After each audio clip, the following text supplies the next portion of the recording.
Hey everyone, welcome back to this channel. Today I'm going to talk about long runs. So if you are new to running, if you are preparing for a marathon, you might have heard about doing long runs, the need to do long runs. So I'm going to talk about in this video what are long runs, why do you need to do long runs, how long should your long run be, what pace should be running if you're doing a long run, what kind of fueling strategy should you follow for the long runs, and also what are the common mistakes that you need to avoid and certain tips for starting off as a beginner, because you might be anxious about the kind of how to deal with the long run or how to deal with that kind of a distance.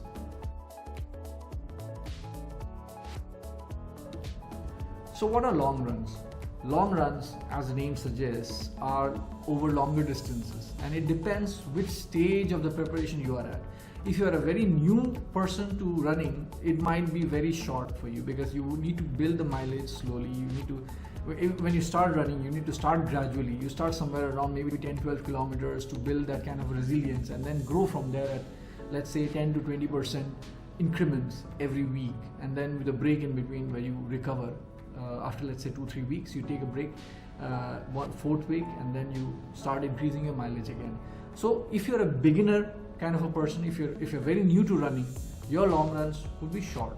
In my case, I have been running for quite a few years, and when my training starts, I usually start off a long run with around 15 to 16 kilometers in the first weekend of my long run, and it increases gradually by around 2 to 4 kilometers every week, and I reach to a peak of around 33 to 34 kilometers of a long run just around 2 to 3 weeks before the marathon. So that is what a long run is.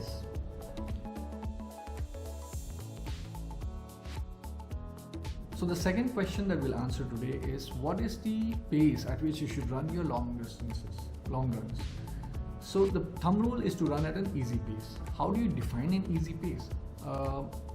It is around, in terms of heart rate zones, it is around 50 to 70% of the maximum heart rate that you have. So let's say, for example, your heart rate is 200 at maximum. You would probably run around 100 beats per minute to 140 beats per minute range. If you don't use a heart rate monitor, or if you don't want to use that kind of a thumb rule, you can also run at a conversational pace, which means that when you're running, if you talk, you are able to complete your sentences without gasping for breath. So that is a general thumb rule for running your long runs.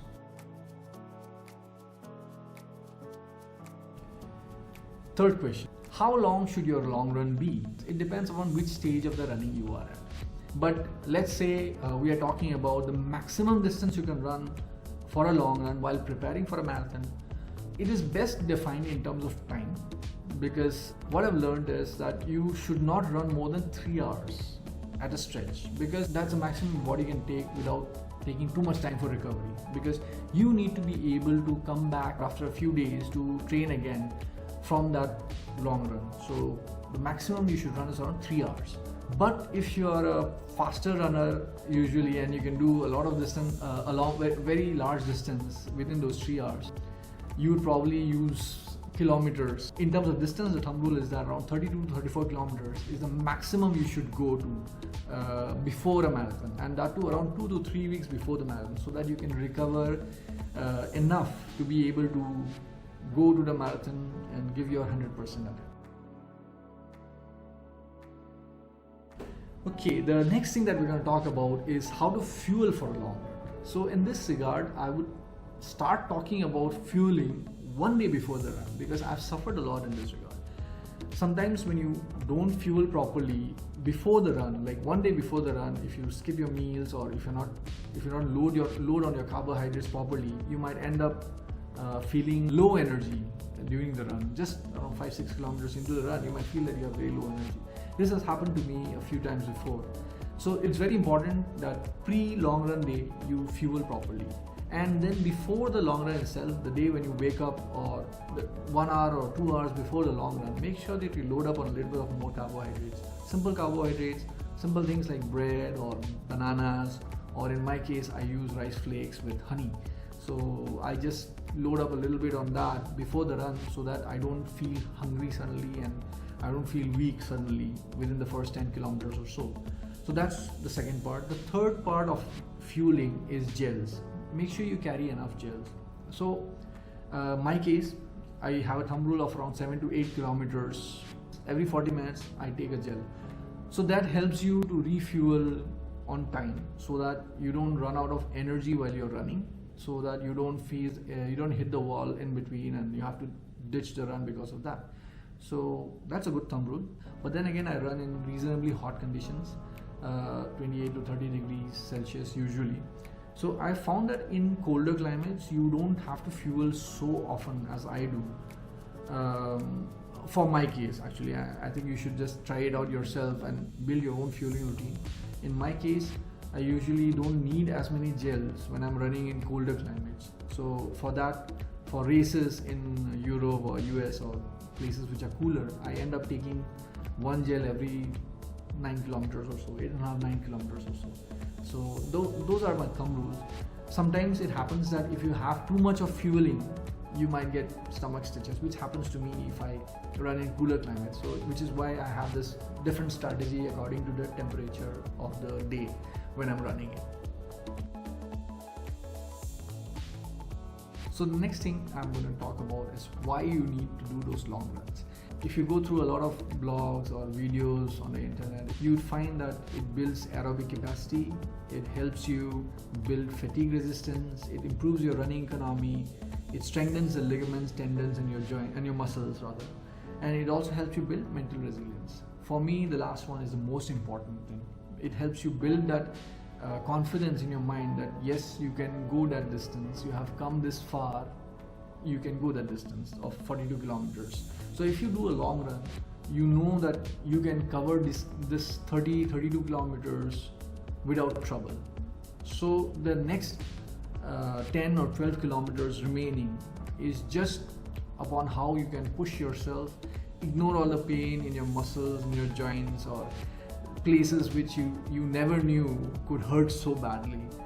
So that's what a long run does for you, because it gives you that confidence that yes, I have done this before, the rest of it I will do it because I am capable of doing it. So that's very important. And last but not the least, I think it helps you practice your fueling and nutrition. So if you're running a marathon, you need to understand how many gels you should take, which gels work for you, which don't work for you. You need to try out those things before the race. So this comes after practice. That's why you need those long runs, to be able to give you that pre-race practice and give you an understanding of how you need to deal with your fueling and also hydration. So now we are going to talk about mistakes that people make usually. First mistake is to go all out too soon. You need to build your mileage slowly. So that is something that people should really avoid, trying to go too long, too soon. So the thumb rule is usually 10% mileage increase every week.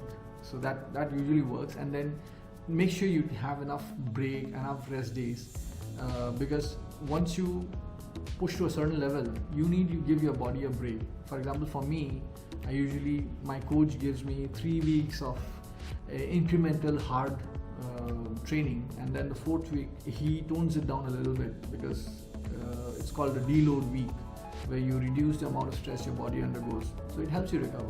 Second, don't go too fast. It really doesn't help. I mean, you might want to go all out during the long run day because you want to try out your marathon pace. It's not advisable usually, because the main reason for it is the same as the first mistake I mentioned. You need to recover for your next training week. So for that reason alone, you need to make sure that you run at a pace which helps you recover better, so that you can go for a harder week the next week.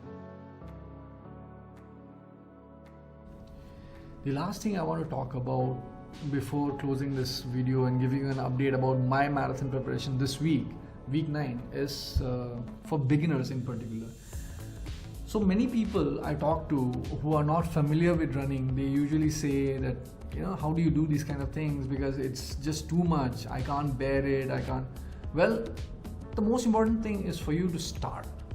That's the first thing you need to do to be able to run, of course, right? The second thing is, it's not easy for you to go on the first day and do 20 kilometers at a stretch. You will start off with let's say a 10 kilometer run or a 12 kilometer long run.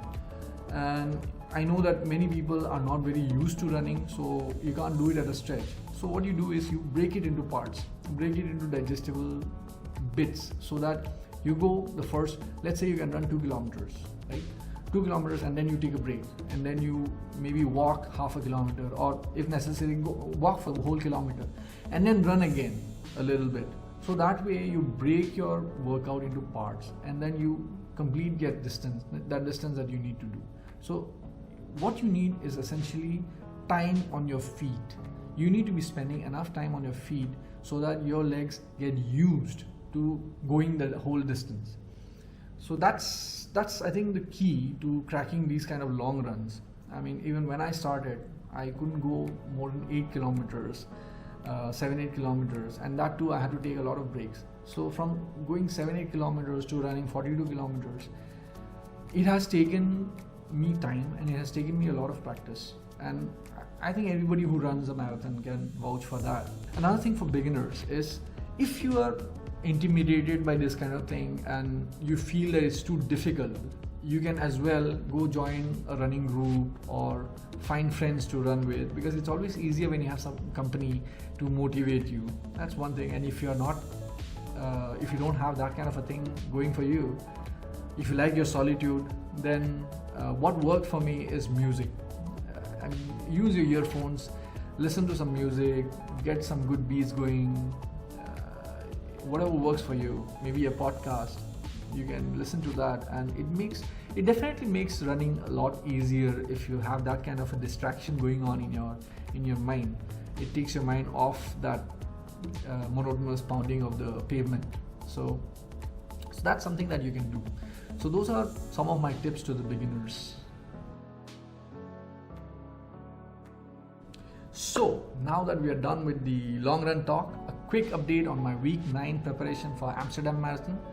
So I'm back to running. I had an injury earlier on. I was out for almost a week. I was doing elliptical and very easy run walk routine during the last week, during week 8.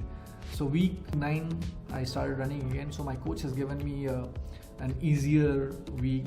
So I had around 53 kilometers of running this week, which had a good interval run, which I really enjoyed. It's always enjoyable to come back from injury and realize that you can run again without pain or without any hindrance. So I had an easy run on Monday. I had a elliptical workout scheduled on Tuesday, which I did 30 minutes. Then I had Wednesday of interval run, which was really enjoyable, because it's really good to get back to running after an injury, so you feel good to be running fast again. Thursday I had an elliptical workout and a gym workout.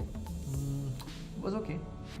My coach is now focusing more on my calf and some of the parts which tend to get injured very often, so which is helpful actually. Then Friday again I had an easy run around 8 kilometers, and today when I'm shooting this video, I just did a 20 kilometer run today at a very relatively easy pace, 5:36 minutes per kilometer. So, and it rained today, so that was lovely. So that's my update for this week actually. 53 kilometers of running and 1 hour of elliptical and some gym workout. So next week again I have a similar kind of workout, maybe around 2-3 kilometers more than what I did this week. So, and I'm going to Morocco. I'm going to be in Morocco again. So next week's update will be from Morocco. So I hope you've enjoyed this video. I hope you find this kind of content useful. I'm trying to continue posting on my running experiences so that I can be helpful to people who are out there who just want to start running or who want to learn about becoming a runner, a regular runner. And I hope these kind of videos help people. And if you like this kind of content, please do like and subscribe. I'll see you again next week from Morocco, Casablanca, and take care. Cheers.